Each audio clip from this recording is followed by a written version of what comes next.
What's up, people? My name is Ankit Dwal. Welcome to Mount Food Studio Show. Do you know how to run a design business successfully? No? I can teach you. Stay tuned because what's coming next can change your entire life. Hello everyone. Today we are having Simon on our show. He is the founder and CEO of brand agency called Musubi. Hope I'm spelling this and pronouncing it right. Established in Melbourne, Australia and Tokyo. Hope I am saying this correct in Japanese. Konnichiwa. Konnichiwa. Konnichiwa. Uh, hello Simon, how are you? Good, very good. Thanks for accepting my Yeah, well, offer first of all, and then it's a pleasure to that you will be sharing your views with us and our audience. And pleasure. I'm very humbled to be for you to ask me. I thank you very much for the time and providing the platform to have this conversation. Yeah, we are on the process of building a platform where all the design community from the different places are coming together and share basically their experiences, how they are uh, going and what they are doing and how they have achieved so much in their life. So this is all about our podcast right now. So Simon, it will be Great. great if you can introduce yourself and I can also get to know you better. Great. So yes, as you said, I'm one of the co-founders of Musubi brand agency. We use Japanese design principles to develop brands, organizational culture, products, and social and digital environments that are far more interconnected, a lot deeper. We don't approach brand and design as a veneer, as a thin veil placed across a business. We need to dig really deep down into the organization, into the people, into the history, into what makes it tick, what makes it unique, what was the spark that made that organization come into being in the first place, reignite that spark, or to make that initial impetus for the brand to be polished and sharpened.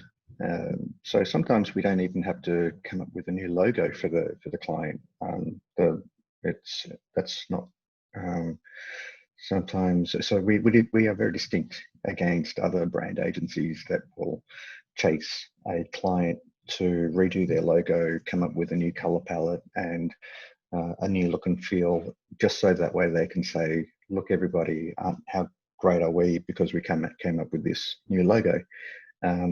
What that's very self-serving, and that's a very Western approach. And it's important for us to make sure that we are in service to the client, and a bit like a Japanese swordsmith, where the person that the sword is made for, it's not about the person that made the sword, it's about the person that uses it.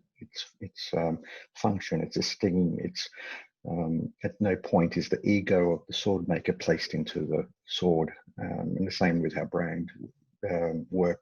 We don't put our ego into it. It's important for us to unearth and create something unique for the client.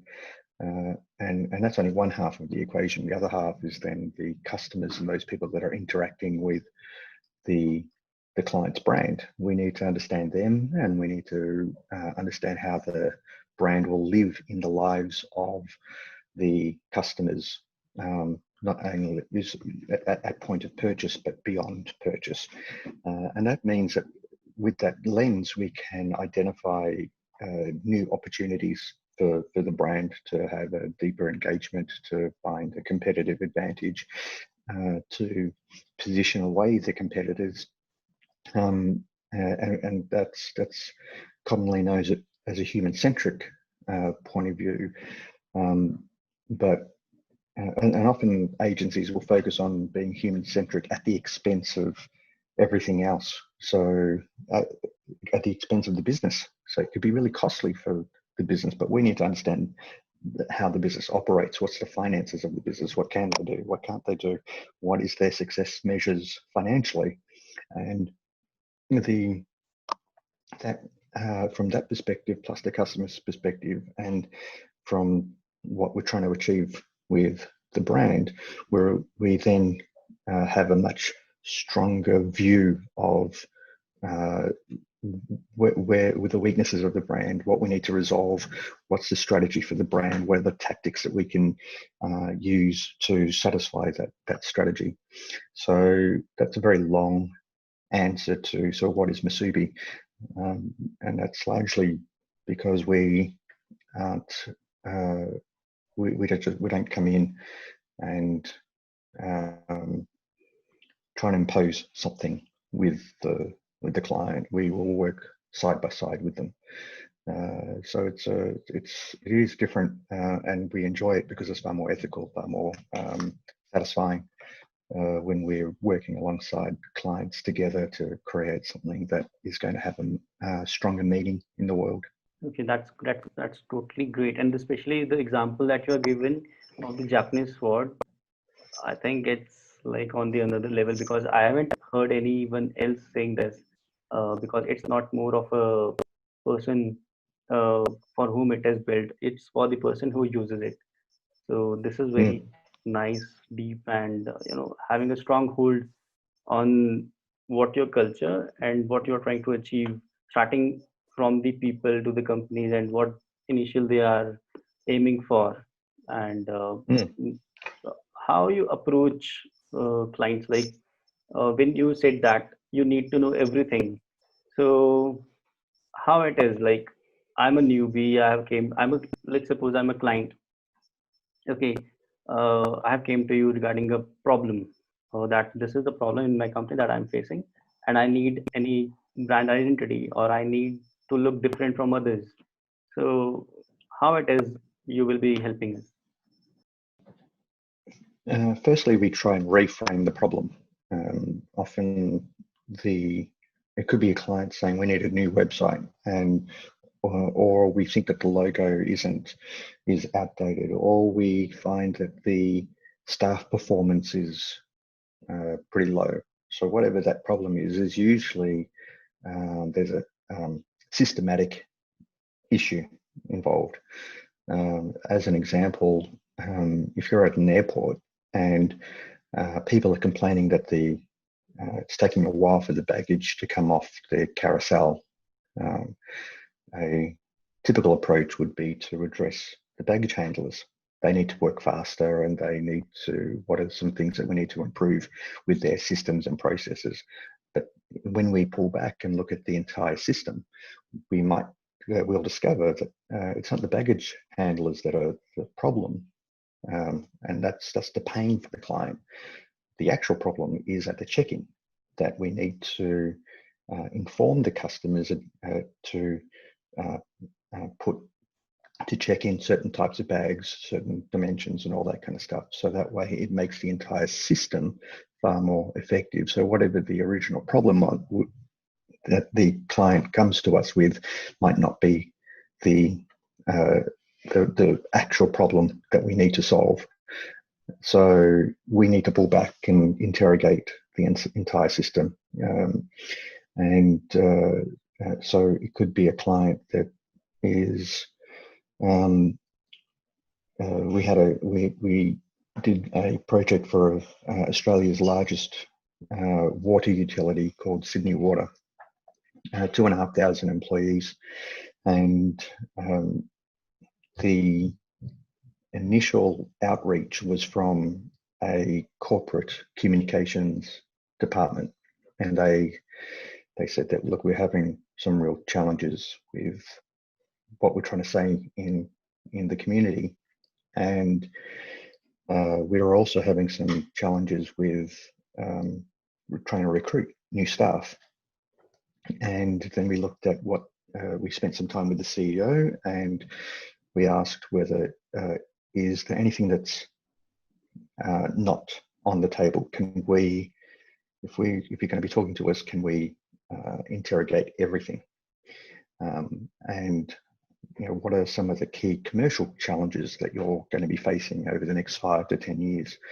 And that one question made the CEO say, well, Simon, of our 2,500 employees, 50% of them will leave within a 5-year time frame, because they have been with us for 40 years and they're at the retiring age.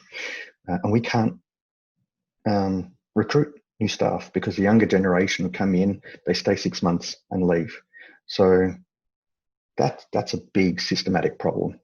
And a new logo and some new paint to the building isn't going to change that issue. So they needed to redefine who they were. They needed to work out what their culture is. They couldn't. There's things that they were unwilling or incapable of doing because of regulations. So how do we communicate ahead of the marketplace to let them know that you're not going to be coming into a funky, groovy designed office space, but you're going to be coming into an environment where you're going to make a big impact on the world. You're going to be shaping a new city. So we redefined who they were in the lives of the organization. And then we went out to the community and we asked them, what does Sydney Water mean to the community? And to the community, it was a sense of ownership. You're not a utility that has been sold off to take as much money from us as possible. You're part of the public. You're my water. And so there was this sense of ownership from the community and a sense of ownership from within the organization. And then we just put those two powerful sides of the equation together. And we spent 3 years working with that client to make that new narrative realized throughout different parts of the organization. It then also opened up some amazing things for the organization to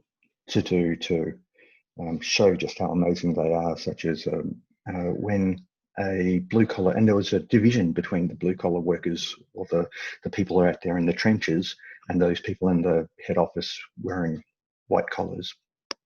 It was an us and them, but we said we took all of these amazing ideas from those people who were digging trenches and shared it back to the head office. And the head office were like, oh my God, this is fantastic. Look at these amazing ideas around innovation and the challenges that they've had to face with a purchasing decision from head office with a type of van that the truck driver can't see, or the van driver can't see behind them through the mirror. So they've had to come up with some other innovative idea. And so they became stories that they could share vertically from the blue collar workers up into the organization, and they became those ideas allowed them to celebrate innovation and ideas, so you could share it. And then there was these people in the vans they were given money in envelopes, so around $5,000 to give when they pulled into the petrol station. Whoever was, and then somebody from Sydney pulled up behind them, they would take some money out and give it to the driver behind them to say thank you for being a Sydney Water customer. It's a random act of kindness out of the blue, and it is small and it's subtle. It wasn't a big investment for the organization, but it has a ripple effect within the community. So we didn't have to go in and come up with a really expensive solution to deliver very powerful outcomes. We were able to work with the strengths of the organization and work with the talent of the people. Does that Yeah, but So 3 years. so we pull back and we need to look at the entire Mhm. system.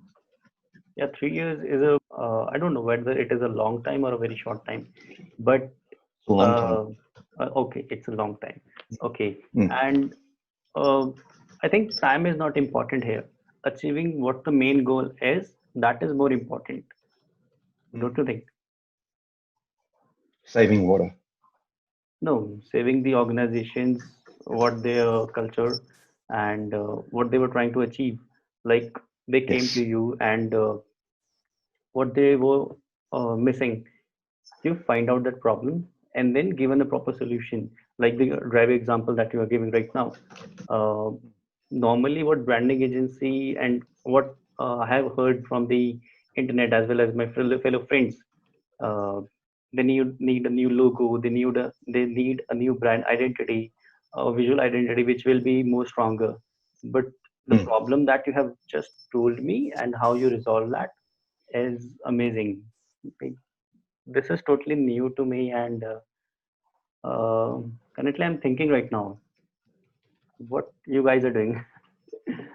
Mm. So the 3 years, you're right, it is a long time, but it's important for us to be, whatever we create, we have to be working alongside the client after it has been created. So, um, so if we look at time based on the point that we are engaged, we gather a huge amount of information. From the client, their history, their commercial objectives, um, what is great about their culture, what is terrible about the culture or toxic, what do they need to fix, what they cannot fix. We gather all of this information and we look at that against their competitors as much as we can. And we also get information from the customers.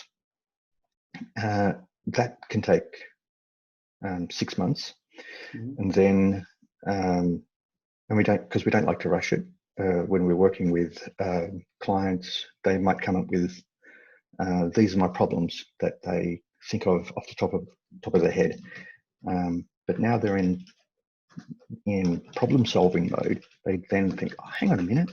The other problem is the work desks. We've got an entire floor of staff working like in a row at these desks, and that they're all generic. That's a problem because staff can't put their running shoes or their bike helmet or other things. The staff lifestyle has moved ahead. That's a problem. Can we fix that and put that into the program? Yeah, sure. Because we have to. So that takes 6 months, and then there's a process of brand definition, defining it in terms of uh, how that the brand definition piece helps drive the creative, and the definition piece we spend a lot of time. So as an example, Nike, we didn't work with Nike, but they have their brand definition is to celebrate great athleticism. We don't hear that in the marketplace. It's just a thing that has defined their brand and how they communicate out to the big wide world. So a poster of an athlete is celebrated with great athleticism. It also can work across all the different sectors, whether it is track and field or tennis or golf or table tennis or whatever the new sport is. It helps communicate a consistent image. So the brand definition piece after the research takes some time, and that could take 6 months. So we're already a year in and we haven't created anything yet. And then sometimes the definition piece can be a little bit shorter. It depends on the size of the organization. But if it's about a year, then then the creation starts, and we have a time frame on these are the things that we need to communicate in the marketplace to generate attention or to create some conversation or to improve the internal culture. So there's an internal and external campaign. And that will go for a year, and we need to measure that. So we're in the second year, and all the things that we do have mapped out for the year. We have to measure for the third year. And that, so then when we get to we're analyzing the data that this activity was really successful, or this activity wasn't successful. What did we learn from that, and how do we at that same period next year do something different or improve it, as well as competitive data.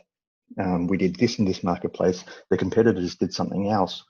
Did they seem to be far more successful than us based on social media data and all that kind of stuff? So we need to analyze the execution with what we have created. Most brand agencies don't get involved in analyzing the work that they have created, but it's important for us because they're trusting us to create something amazing for the client. So we must be there to ensure, safeguard what they're trying to achieve is achieved. Okay, and like it's the way you are approaching is very good because earlier with whom I have dealt, first they were asking me like how much time it will take. So I told them this like it's a custom based things. Whatever we will be building, and whatever the strategies that we will be having, it will take time. So I can't say how much time it will take.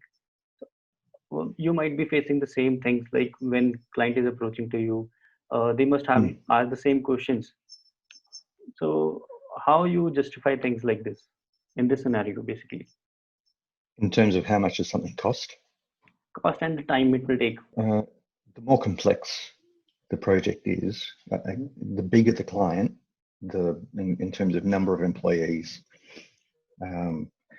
the longer it's going to take, because we spend a lot of time gathering a lot of information from within the organization. If we are rewiring the culture, and there are people that have a outdated view of management and how they can rise up within the organization, we need to identify them. So they could be pretty toxic to whatever we deliver later on down the track. So we need to spend a lot of time making sure we get a sense of the psychological profile of some of the people within the organization. Also, we will dream team other people around the client. So if we need to analyze the culture of an organization, we'll bring in specialists to help us do that. So in terms of the time, we always say that it's about 3 years to get the best out of us. We might do a salami tactic, which is we'll take on this little bit of work first, such as some research or culture analysis, or to review all of their visual communications. But it is always with the intent that will move on to a bigger piece. And we try to make that clear that even though we're doing this small bit of work, it is because of something much bigger. And then we also are making sure that the types of people we work with are focused on ethics. They're trying to do something great in the world. They're trying to answer a problem, such as to reduce plastic, or to have greater diversity within, to eliminate racism, to be a beacon of hope, to that kind of stuff. So it could be a bank that we deal with, which is traditionally very conservative, but they might see that what they do with the money that is in their care has to be done ethically. So we need to be careful with the types of people we work with if we're going to be spending 3 years with them. Correct. And that's a trust and the long-term business relationship that you're building. So Mm, that is totally justified. And mm. like Musubi, when we talked, it's a very good name and has a very deep meaning. So how you guys came up with that? So I asked the same question and we started a conversation after that only. Yeah. So Mm. what was the It's about journey?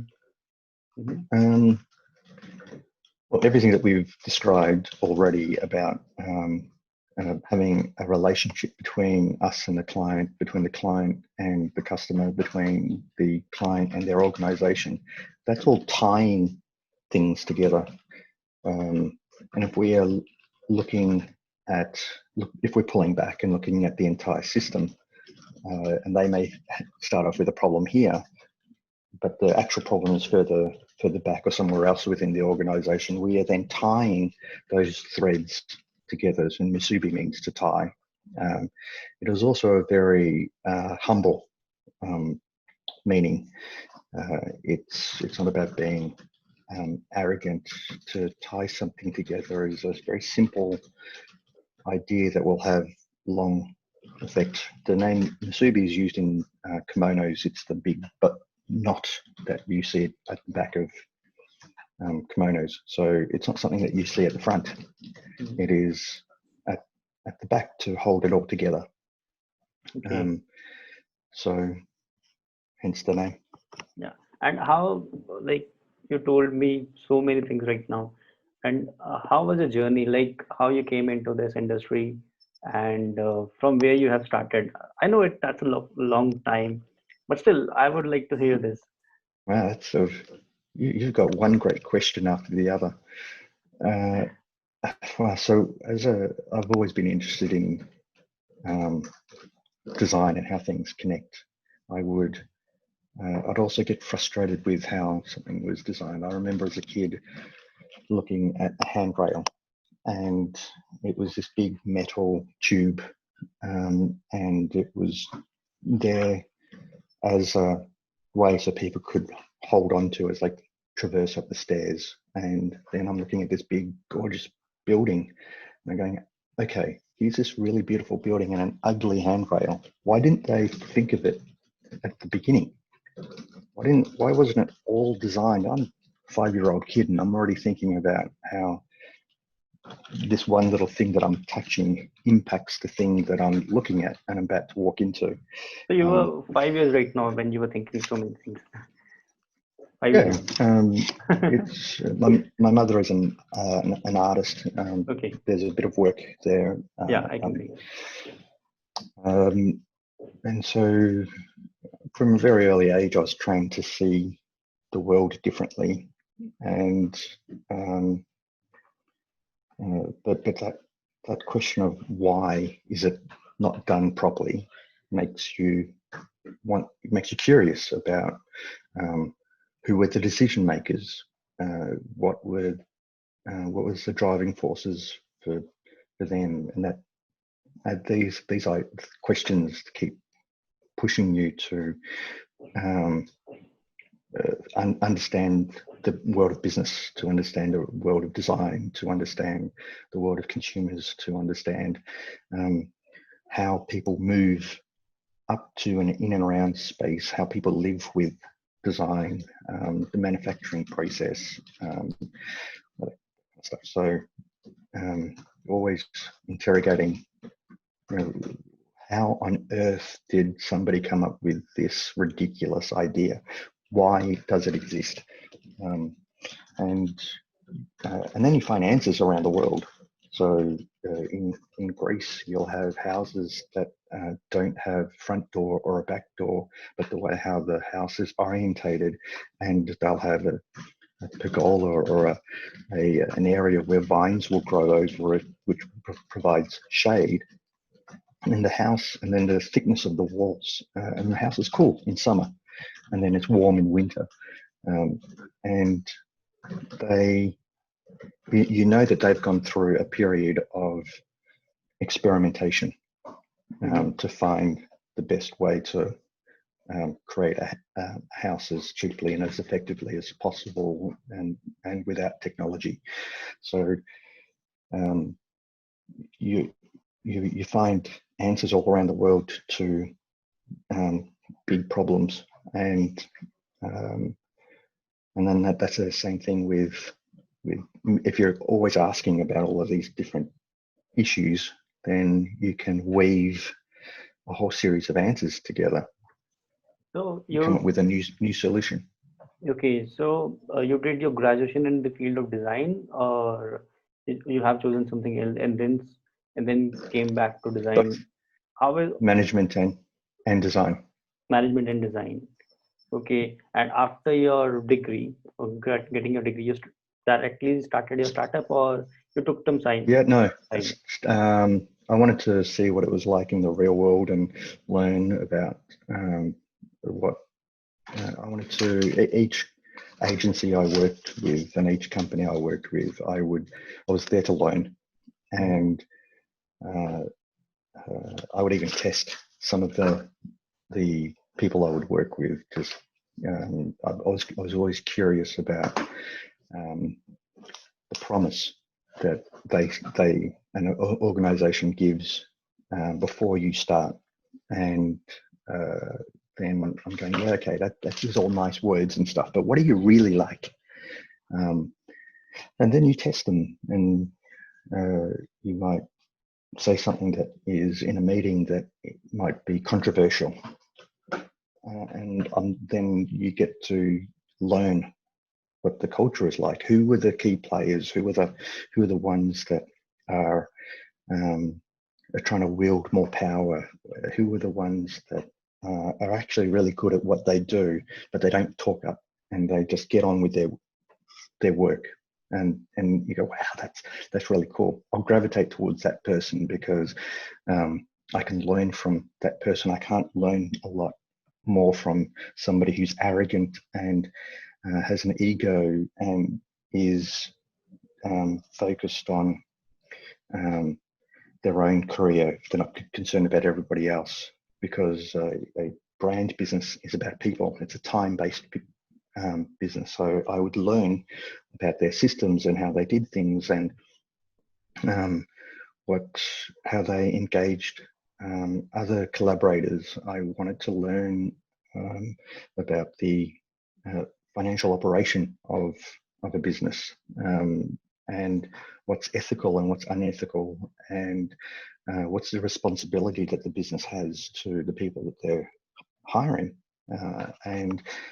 So then I got to a point where I went, yeah, I'm pretty clear on this industry that has nurtured narcissistic psychopaths at the expense of the client. This industry has gained a lot from the backs of designers that were paid minimum wage and did great work. And then if that particular agency lost a big client, they would get rid of all their employees overnight. And it's like, what? How's that responsible? But in Japan, there's businesses that will see fair weather conditions where economic conditions are really good, and stormy conditions where economic conditions are bad, and then hold on to their organization through the bad conditions. And because it's a responsible thing to do, that the employees were part of the success of the business when it was fair weather, good conditions. So they should not be penalized for when things are not that economically favorable. And you go, brilliant, it worked over there, it's not working here. How do I create something that can means that we are far more ethically focused and deliver great work? And then those people that you look after end up looking after you later on down the track. Yeah. It just makes This sense. yeah, perfectly, because the same scenario we have with facing in India as well. Like designers are not paid well as they should be, I have seen multiple friends who are 3D artists, riggers, Mm, and VFX artists. But when it comes to the salary, they're not given so much. And mm, if in case any bad thing happens, like you just I mentioned the example of the Japanese, where the mm, economic growth is very good, as well as the economic conditions are very bad, and mm, then but they don't take a decision which will impact the company or it's the organizations. They don't get layoff mm, directly. I think mm. this message needs to be conveyed everywhere, and I'm glad that you have seen this. And then uh, this is how I think Musubi was born, I guess. Yes, with a passion to um, do it properly. As an example, we've got a pair of shoes. Mhm. So these are Musubi shoes.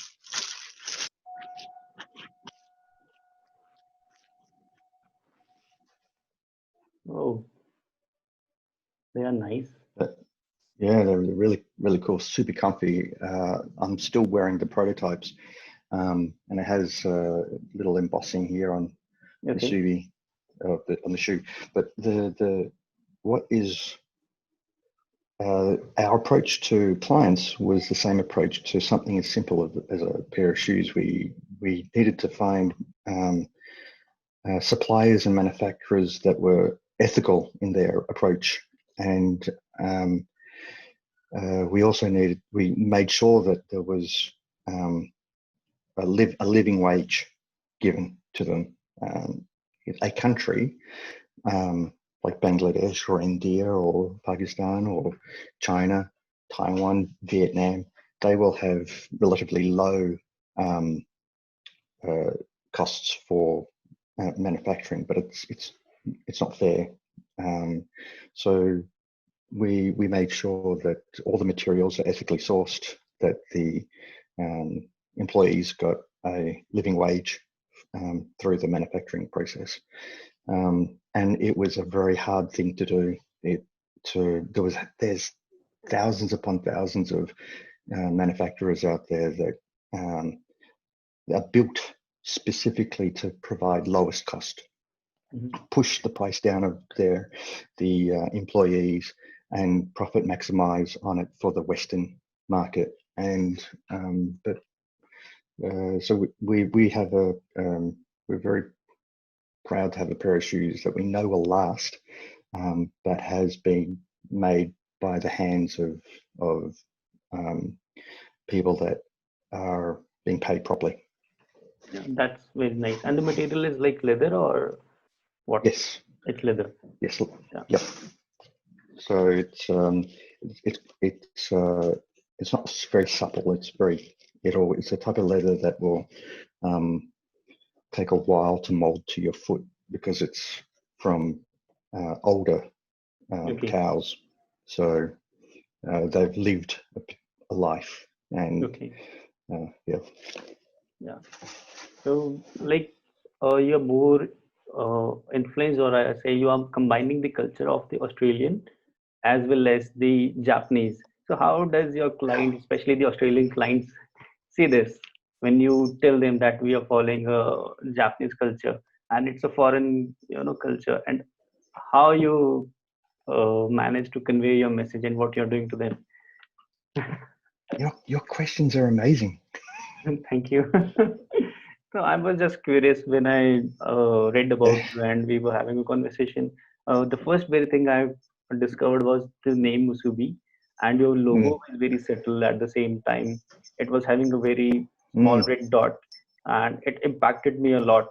It was like I have to talk to this guy Simon and get to know what he is doing and how he is,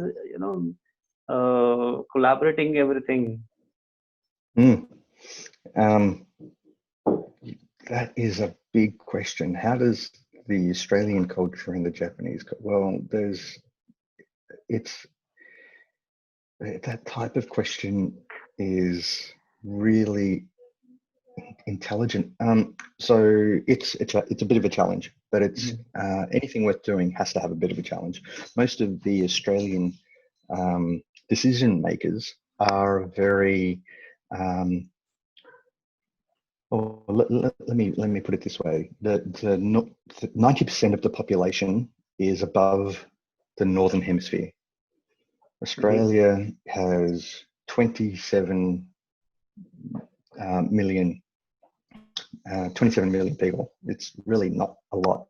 And as compared some to of the key India, decision, yeah. yeah, and America and Europe and Japan, 27 million people in Australia. That's how many people go through Tokyo Central Station in a year. And it's,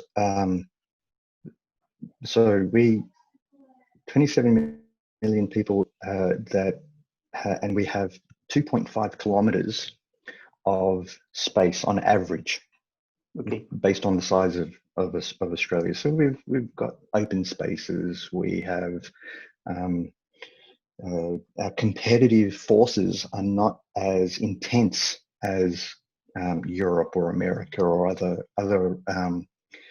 countries where there's a lot of greater population and which can support a lot of businesses, and all those businesses are fighting for relevance.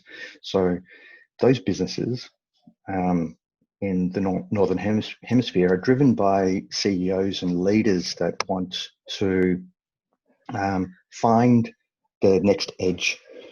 In Australia, they're a lot less focused on the edge. So the challenge is to change the conversation. That's the first challenge. The second conversation is then the second challenge is to change the conversation around the future of Australia. So COVID, as bad as it is, has forced a lot of Australian businesses to think differently. Their competitive force is with their employees. As we are experiencing right here and now, is that we are having a conversation 10,000 kilometers away from each other. And we could easily, both of us, be working on a client together. And and that's the same with big businesses. As there's in Melbourne, Australia, there's in the city where there's a client of ours that is paying $6 million a year in rent. And when they get to the end of this year, they're going to cancel the lease. $6 million a year in rent was occupied by thousands of employees. Only 35 employees are going into the office. Those 35 employees will remain going into the office. The rest of their employees will work from home. Their employee pool won't have to be in Australia anymore. It could be from anywhere around the world. So the challenge now for these leaders is, how do we attract the right types of people? Well, it comes down to a great brand. How do we keep them engaged while they're working remotely?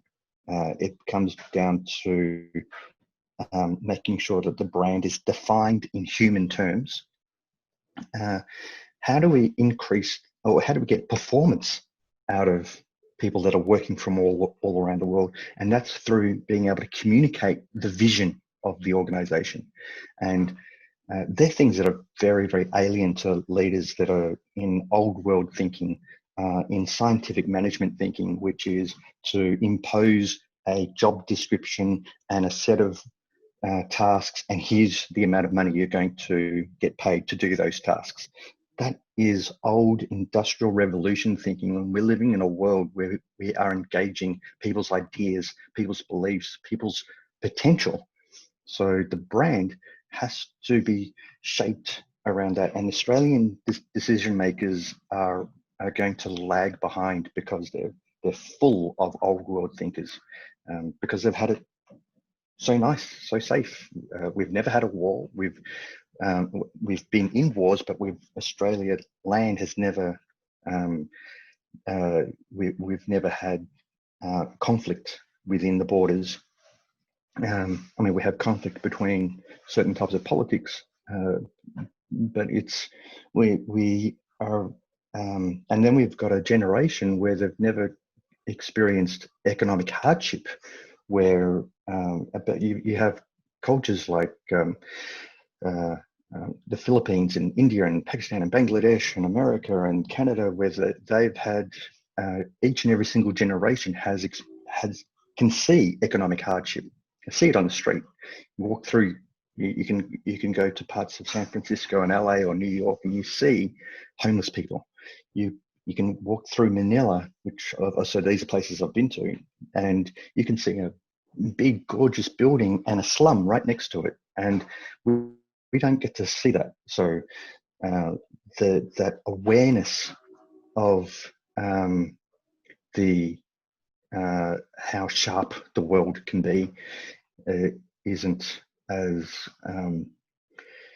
it's not stinging these decision makers. So we have to change the conversation in terms of what the future is going to be like over the next 5 years. It's so how and so the Japanese approach is how do you wire all of these things together? And the Japanese we'll turn to Shinto or Wabi Sabi, which is old and new. And so how do you take the past of the organization in a new world? How do you take knowledge from people that have been working with an organization and how to relinquish that knowledge to new employees?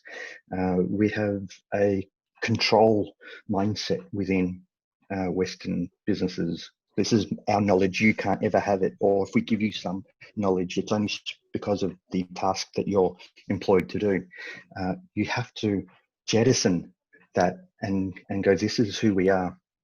When we are working with a client and we're bringing people in, we don't wait until the very end. It could be a product designer. We don't wait until a table or a bookcase or the way how or a package design project. We don't wait for that product designer at the end and say, here's the brief, here's the budget, go off and do it.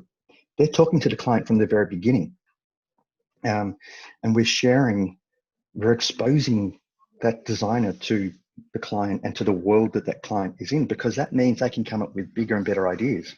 That's the Japanese way. And I'll give you an example with Panasonic, where in Konosuke, who was the founder of Panasonic, he came from very humble beginnings. His family were rice farmers that lost a lot of money, and then he and his brother went into making bicycle lights, that lamps that would sit on the front of the bicycle, and they were faced with a culture that said, we don't need a bicycle lamp. Come see in the streets here, see how there's lights running down the streets. You don't need a bicycle lamp when you've already got lights down the street. The idea of putting a light on a bicycle now is that makes sense. But it was new back then. And he said, okay, how about I give you some lamps, and if they sell, great. And if they don't, I'll come back and collect them. And he sold out. And from there, he built a business where he wanted to share as much of that knowledge so they got into making telephones and TVs and radios and washing machines and bicycles and a whole range of different equipment within Japan. And so they would each and every single month they'll be sharing, this is what's happening over in this part of the business, and this is what's happening in another part of the business. And those people within the organization are sharing information this way, not just up within silos to their manager and the manager and the manager. It was, and Konosuke turned his business upside down. His employees were at the top and he was at the bottom. His role at the bottom was just to help navigate. And so somebody who was in making a microphone for the telephone, there was a conversation that they were having where, well, what if I'm having an argument with my wife and I'm yelling into this phone? And so how can the microphone withstand that screaming between me and my wife? And then from that that's just in the microphone part in the electronics. But that conversation was like, oh, hang on a minute. What about the guys that are making the casing for the microphone? We have to inform them. So that piece of information was shared to the product design department. And they said, well, if people are yelling, they're going to slam the phone down. We don't want the phone to break. It's not just a matter of making a phone that you can perform a particular function on. It has to, that knowledge between one and the other and being able to slam. One little bit of knowledge sharing was a competitive advantage, and that they were able to produce the best landline telephones for decades, to the point where the military would only ever choose, especially Australian military, they would only ever choose Panasonic. So knowledge sharing, we see it in Japan. We see its powerful benefit, and we have Western Australian decision makers that are so fixated on controlling that will be their competitive disadvantage. That'll be the biggest weakness moving into the next 5 years. If you're not willing to share information with the people who are going to be part of the organization's success, then you're going to find yourself in the smoky annals of history. Okay, and the kind of examples that you're giving, I don't know what to say right now. Yeah, but I'm having multiple questions with me, as you have given the example of COVID, and the people are very in the power of control, and like. Yeah, so there's a few things that I've in this interview that I've touched on. One is being able to reframe the problem. Two is to work out how that problem is going to affect the entire organization and the people and the brand and the customers. And then there's the actual products that people engage with. And so Musubi is made up of people who focus on brand strategy and design. That's usually me. And then we have someone who's focused on cinema photography, who's Luke Tipping, one of our partners. And then we have finances, Kevin Ung, who's Malaysian Chinese, and he and I have known each other for a while, studying a Chinese martial art, and he's in charge of finances. And then we'll bring in a product designer and brand anthropologists, or anthropologists will bring in fashion designers for around specific clients, not for us, because we're very detailed on the shoes and our socks and t-shirts and stuff that we have. But for our clients, we'll bring in product designers, lighting designers, motion graphic designers. All of these different types of people will draw in, because they are able to, when we create the tapestry for the brand, all of these parts have a say on what the brand is trying to communicate, what it's trying to be, what's the reputation the brand has to express. And each channel, each part of it could be seen as a crack if it isn't done properly. If it is a blunt approach to it. So package design, if it's just approached based on, here's a box that has some sides for graphics, and then it gets put onto the shelf, and then that's it.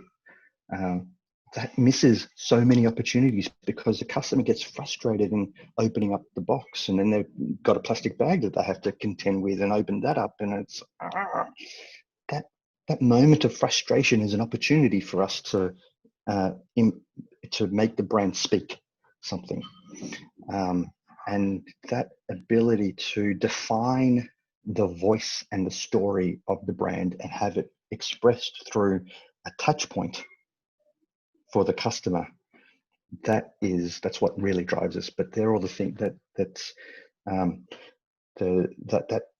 package design isn't just about eliciting a certain emotional reaction that is ownable to the brand. What if we are solving another issue where it's the arthritis? It could be that the ability to open packaging with one hand, that could be so much easier for those people that have one hand, or they've got a disability, or they've got a visual impairment, or there's this we've got an aging population in Australia and parts of the world. What are brands doing to address that challenge? Nothing. They're still looking at old world ways of producing something because it satisfies their manufacturing process. We should be satisfying the customer.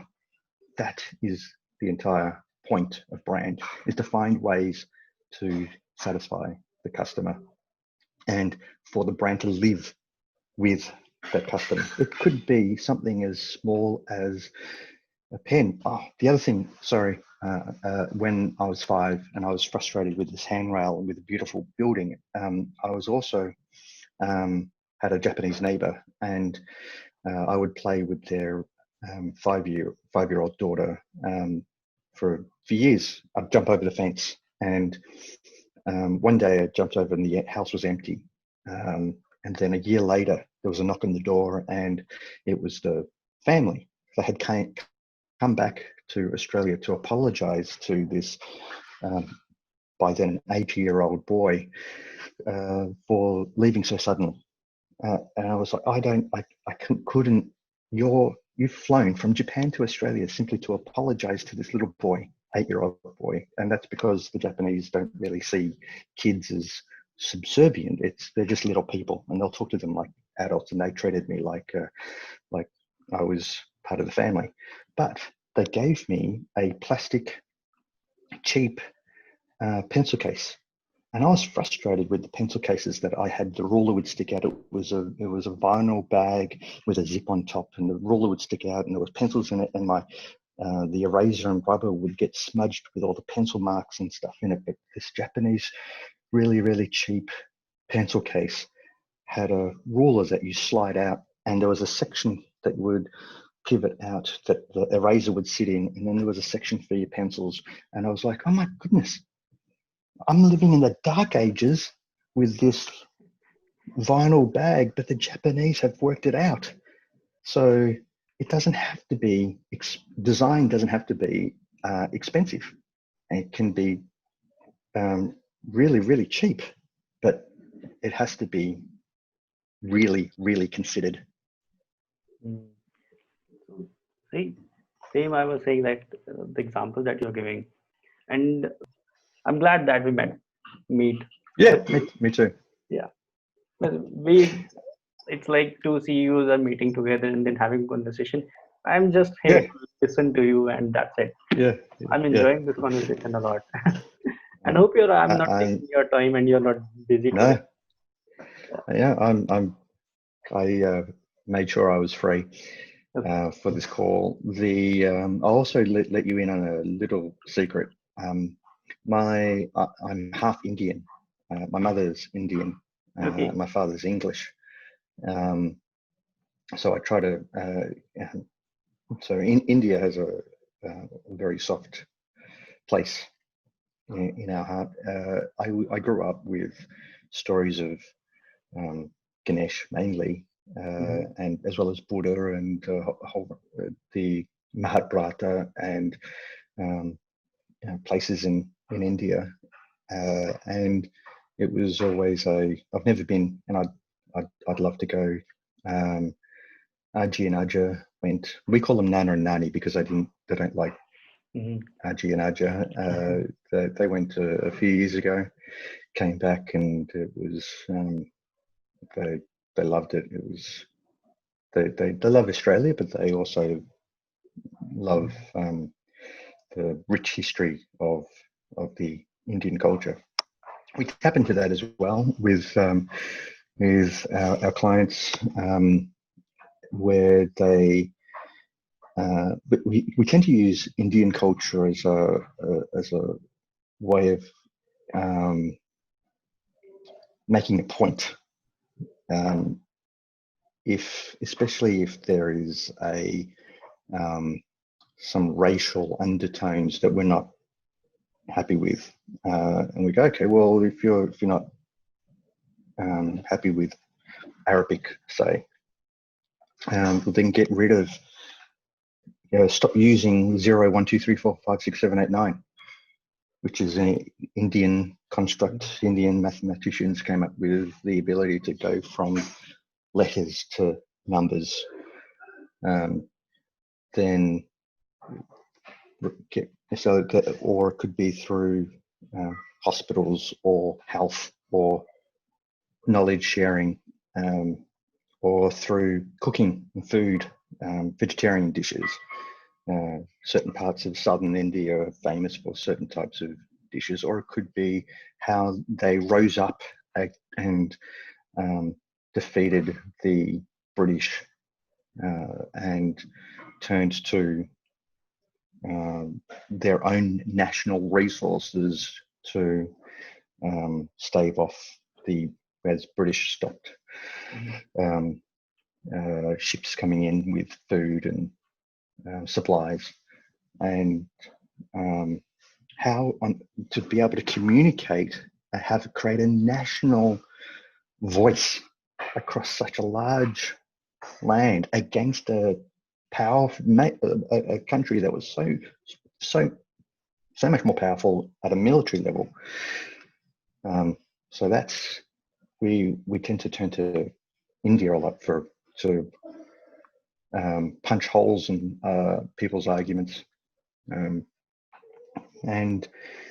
it usually shuts them up pretty quickly when they go, oh yeah, they've done it a lot. They did it before there was free communication across the globe like we have now.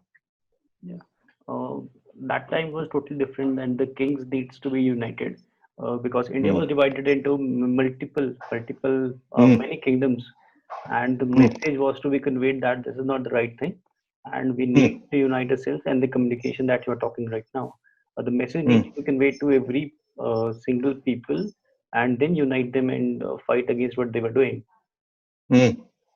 So yeah, right now I can't say much on this topic because we can lead this to somewhere else.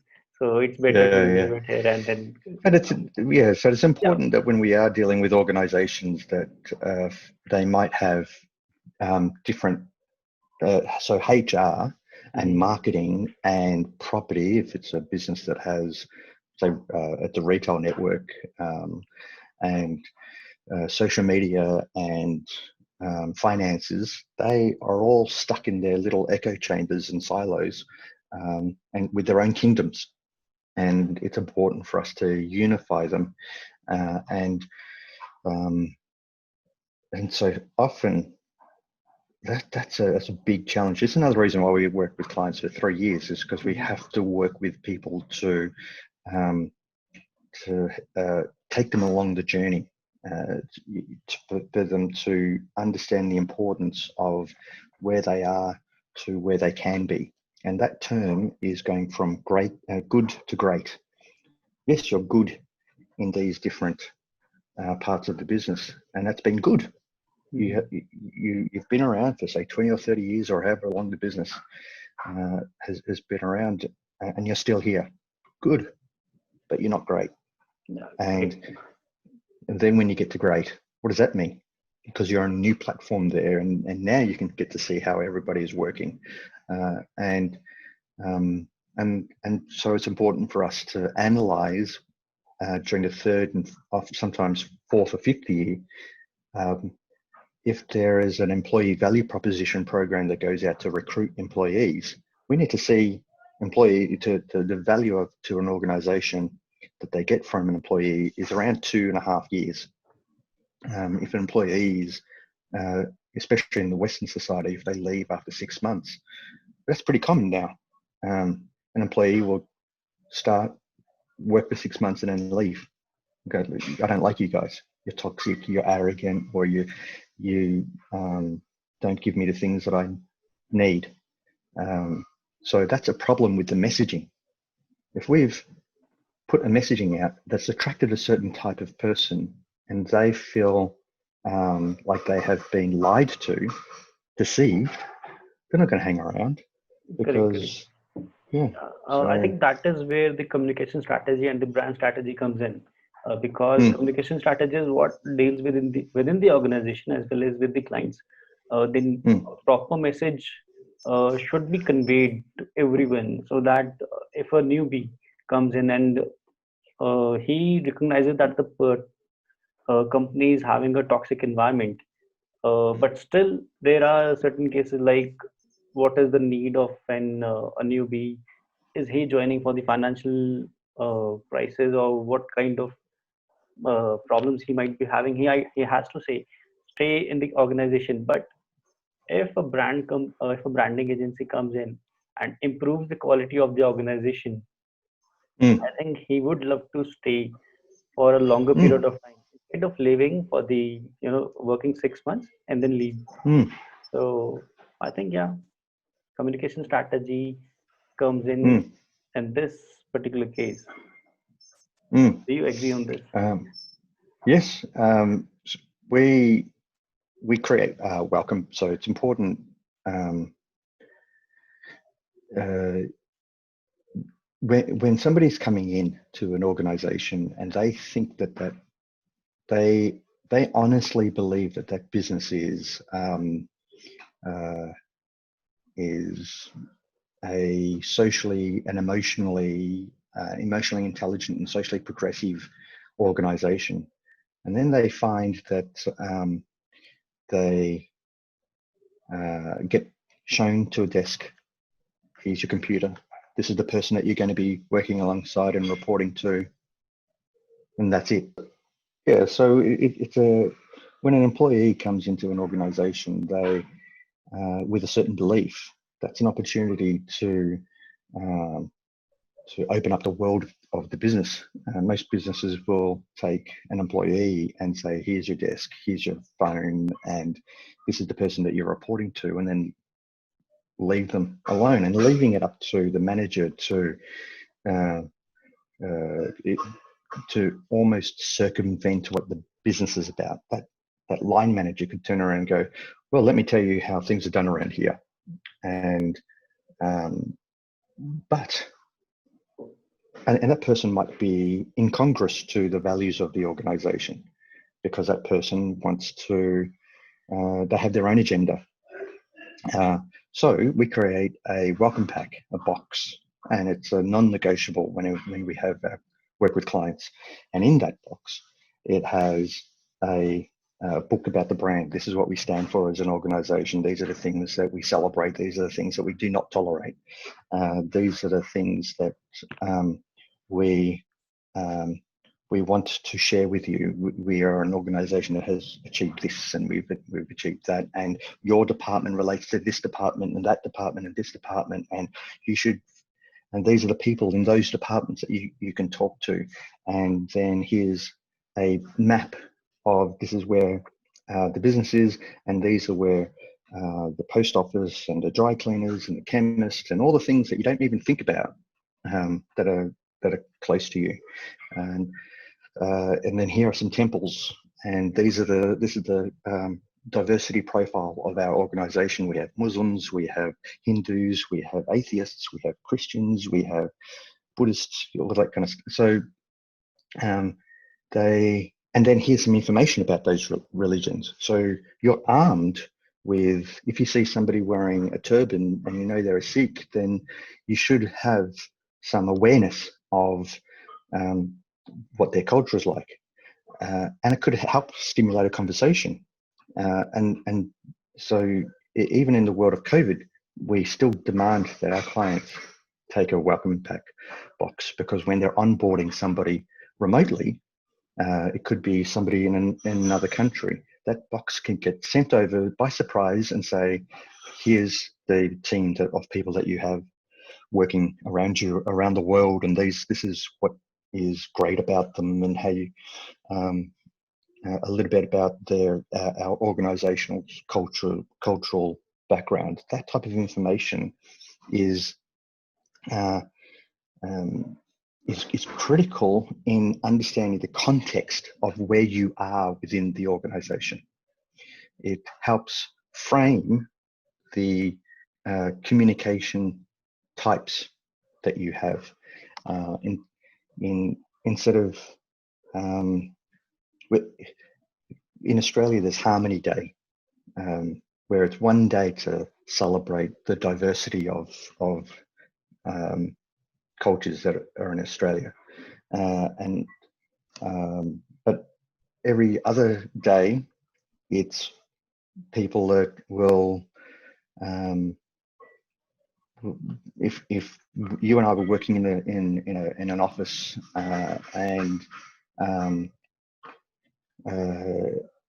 I learned that you were Indian and I was culturally insensitive, I'd go, yeah, I love Indian. My favorite Indian place, restaurant down the road, they do a really mean curry. And it's like, geez, you can't define me as an Indian person based on some food.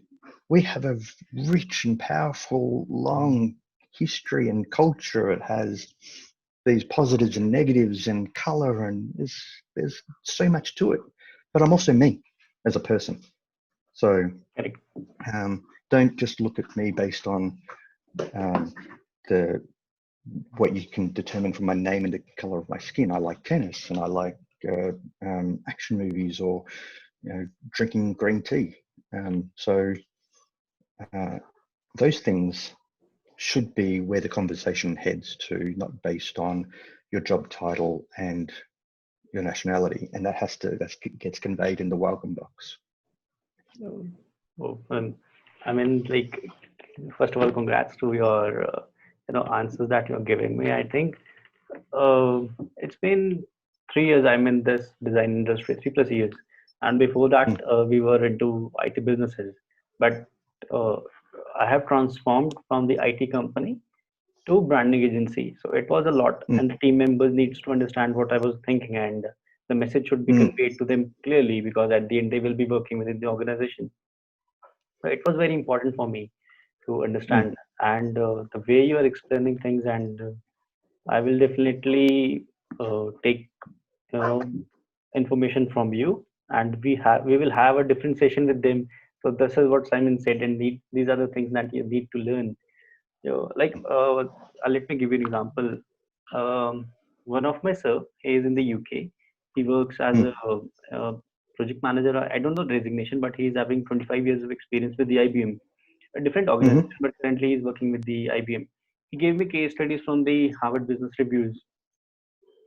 Okay, so I gone through it. I think that's very interesting, and my people needs to learn this thing also. So I have just gone through the internet, googled multiple things regarding whatever the stuff I found.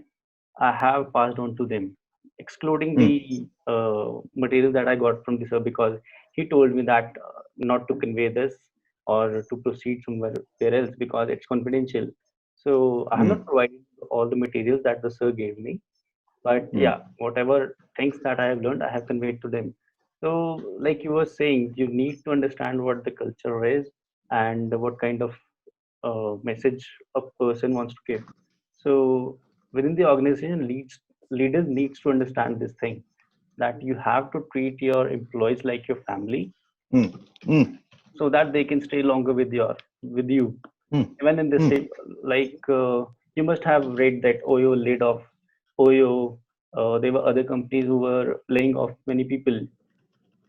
So when I read this news, I was just thinking, like, what mindset a newbie or a new joinee would be having. I have just joined the organization, and this COVID thing is happening, and I don't know when I will get hired again. So this is a very tough situation, and a very, you know, the mindset I was having at that time was very shocking. And I was, talking to my employees and then saying, no matter what happens, we'll be staying together. If you will be searching for the job, I'll be also searching for the job. But you will be staying with me only. So there will be no layoff. But talking about the coming back to the Oyo, I don't know what they were thinking and what they were doing. Mm. Yeah. So Yes, the providing some psychological safety to the people that are part of your team is important. It's a hard thing for uh, Western CEOs in particular to provide when the vast majority of Western CEOs are have um, they're focused on measures of performance and success in the absence of the rest of the employees and how they feel and think. A CEO will get paid millions of dollars and they'll have a nice big house and they'll have a beautiful car, and their the board that they report to are driven by governance, which is predominantly financial and operational and legal.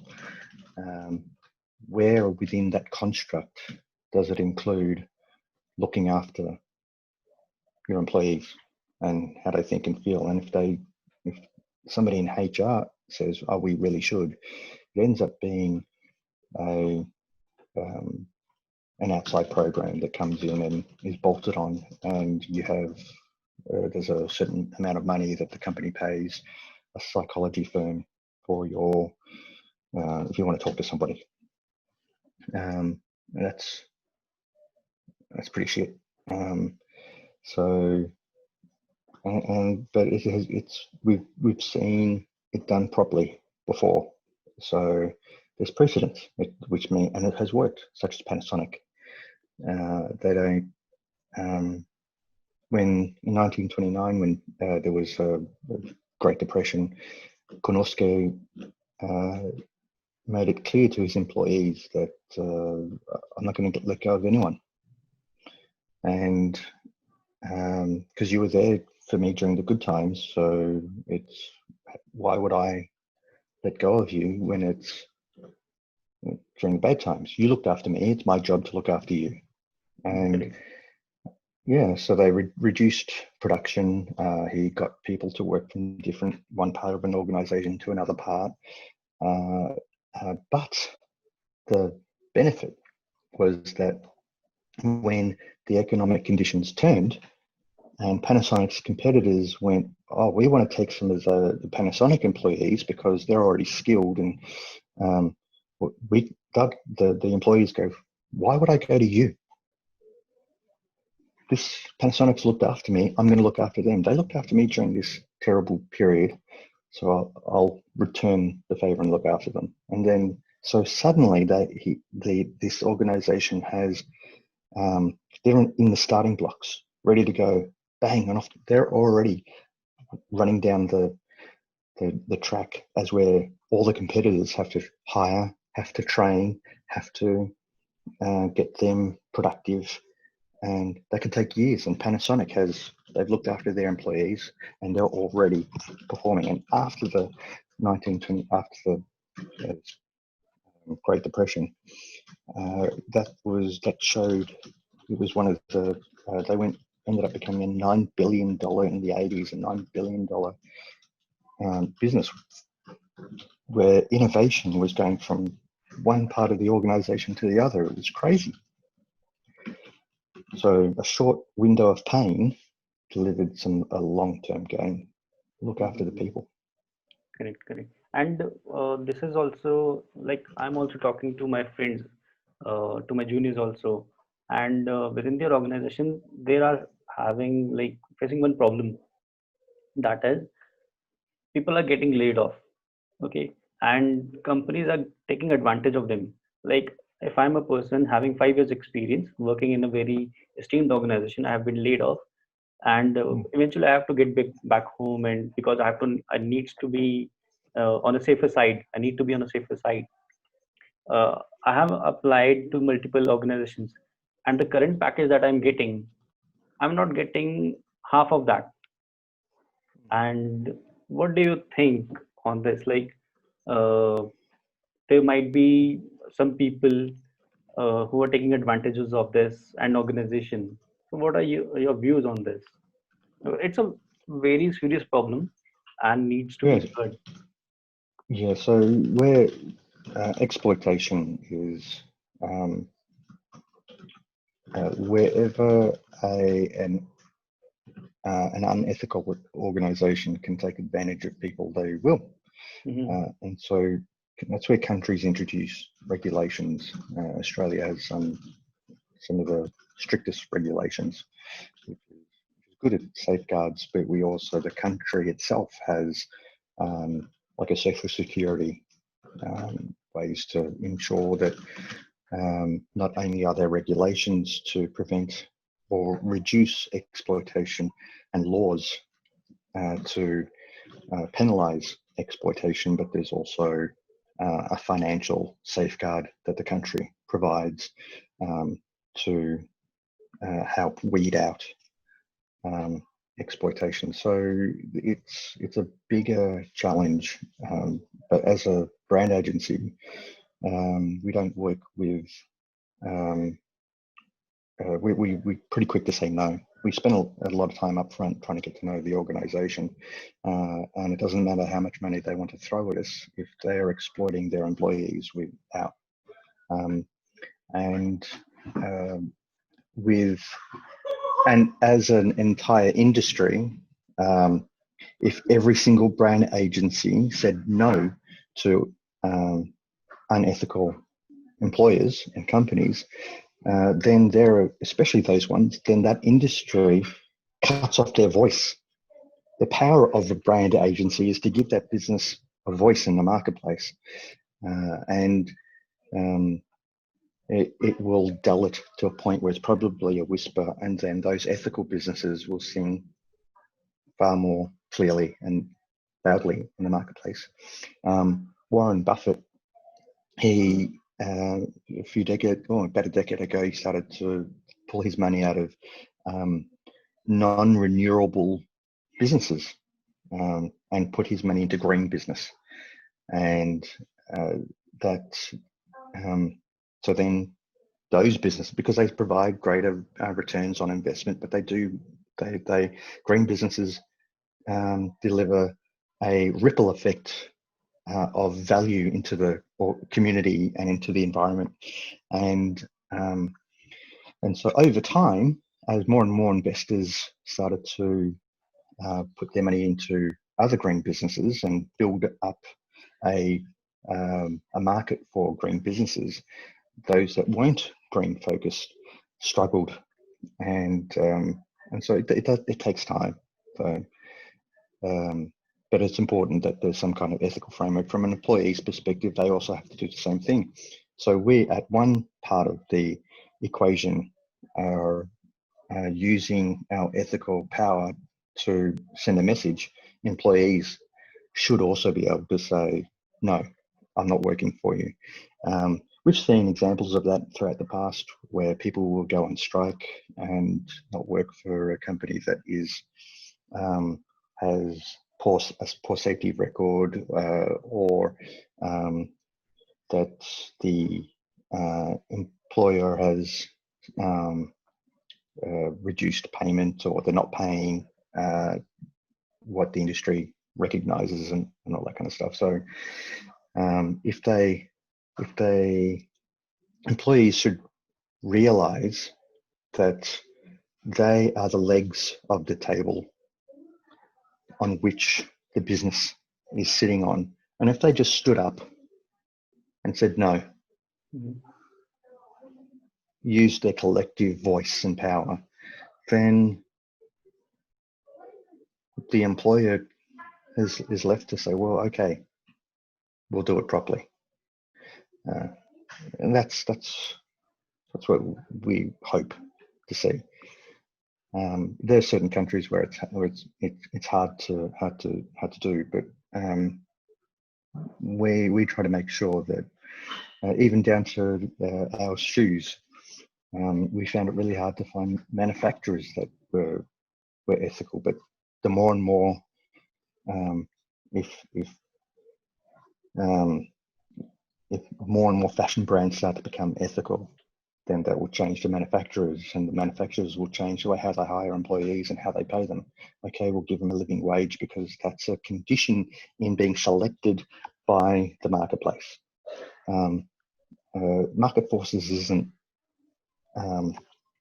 the best, always the best answer, but it is part of the answer. Okay.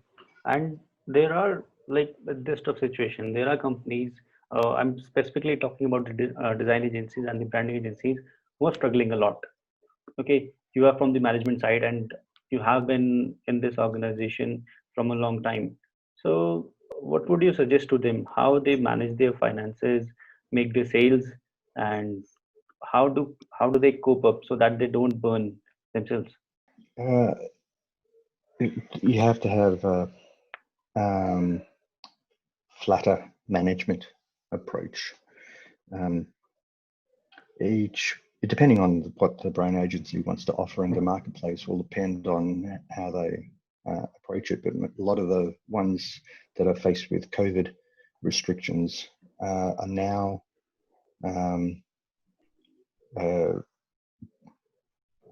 cutting their. They're not going to. Some of them have decided to cut their lease or terminate their lease with the office, and we were on a video call last week with a guy that has 30 employees. He's a PR. He owns a PR agency, and they had a office that had 3 floors, really cool looking office space, and they went, "We don't need it." So we're flattening our structure. We're getting rid of some of our costs. So Okay. So very early what on we in Musubi's history, we had an office with a boardroom and all that kind of stuff. And we hardly used a boardroom. We're going to have a smaller office. okay. And we were nervous. We thought maybe clients will walk in and think, you guys are too small. But it was the opposite, because we were able to still offer world-class solutions. It didn't have to be we don't have to be charging a client's huge budgets just to cover our overheads. We can charge our clients what is fair and value shared between the client and us. And then because we work with clients for 3 years, it's a longer term piece. There are going to be periods where we will reduce our fee during downturn, but it's agreed from the beginning that when the economic conditions improve, then our fee will get to what it was before, or we'll have a discussion where we negotiate somewhere in between. And our clients appreciate that transparency. Okay. Okay. Mm-hmm. So this podcast will be shared on LinkedIn and on your website and things like that. Will it be broken up into different parts, or will it be the full hour and a half? What we do is if it's going 1 hour longer, because we will be breaking into parts, and YouTube, LinkedIn, my social media, Facebook, Instagram, etc. I don't have Instagram of my own, so it will be shared over there, as well as in the Apple Podcast, Google Podcast, whatever the platform of podcast you can think of. There are 6 major platforms that we are on, so it will be shared over there. I don't have Facebook. Okay, I only have Facebook and LinkedIn, and that's enough for me right now. It's very hard to manage everything. Yeah, specifically when it comes to posting for my company, I'm very open that this is needs to be posted. But when it comes to me, my mom always keeps on complaining that why are you not posting your own pics, that people should recognize you and who you are, and say, okay, I will post someday, but I'm still hesitant to that. Yeah. Yeah. it's the person behind the brand isn't critical in all of the social media communications. It really comes down to the message. So yeah, I'm the same. Yeah. So I think we should end our conversation and wrap this up, because Yep. I have taken a lot of time of yours, and thanks for that. And definitely Thank we'll be you. having one more session after a certain interval of time, so that we can get to know what we are doing and how things went after what I did and people heard. So I will be definitely giving you a positive feedback on this. Oh, great. Yes, whatever time frame suits you, and you can dictate the day and time for the next session. Sure. If you can send me a link of where the podcasts are, and that way I can help share them for you as well. Sure. Thank you. And at the end, I would like to say arigato. Yeah. Pardon? Arigato. Arigato. Sorry, Actually, there was some noise in the absolutely background. You said it fine. very well. Yeah. Actually, yeah. Where I'm living, it's been 33 years that my sensei is here. He follows Japanese kudo. Yeah. So I have been practicing a lot uh, before COVID, because after COVID, everything got shut down and we are still in the process of all the things. So, yeah. So I know a few words of the Japanese and the styles. Great. Yeah, it was pleasure talking to you, and I learned a lot of things, and definitely looking forward to it again. Great. Excellent. Domo arigato. Arigato. Okay, bye bye. Bye-bye. Thanks for joining me. Let's wrap up the show, and if you have any questions, let me know. I'll try to resolve them as soon as I can. Do follow us on Instagram, Facebook, Apple Podcasts, Spotify, etc., and subscribe to our YouTube channel so that we can continue to create content for you guys which will help you in running design business successfully.